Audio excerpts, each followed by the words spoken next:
ये तो भैया कि जोड़ी बनल रहे दुल्हा दुल्हा हम चाहब रौरो से आई जा तो हम लोग को ठंडा लगता है ये यार आप लोग को ठंडा लगे तो हम लोग तो फुफुआ के मर जाएंगे। आओ आइया आओ लोग तनी हमरो के गर्मी आवे ते इमे तब लोग आई हो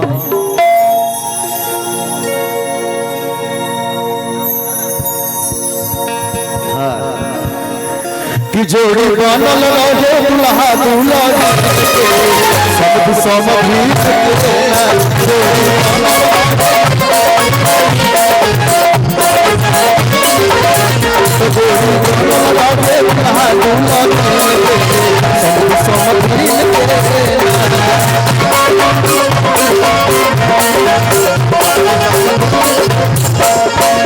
समझी समझी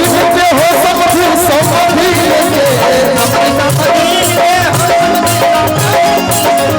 समझी समझी हो समझी समझी जोड़ी बनल रहे जोड़ी बनल रहे जोड़ी बनल रहे दुल्हा दुल्हन समझी समझी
चले हम रोकी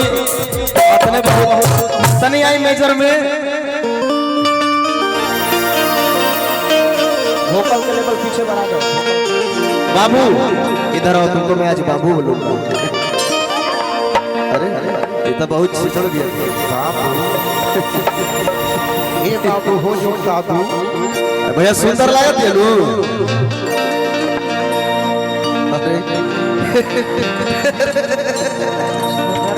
अरे मर्दे ठीक से नाम दी 2 मिनट के शरीर में कहता है 1 नंबर लागत है भैया कोहिनूर लागत है आई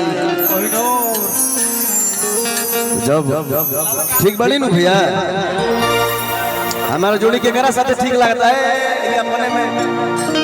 इधर आओ मैं सोना जुदा नहीं होना इधर इधर आओ संजू सोना सालू ये तीनों यस नाम के है हम कहने ट्रिपल यस लगा लसा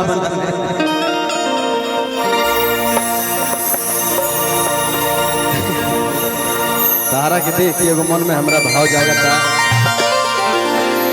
माला आर्यन मिश्रा भाई कैसे हैं हमारे मित्र इनका में से हमारे जोड़ी के करा संग जमा तो भैया जियो रे करियठा वाला मुआ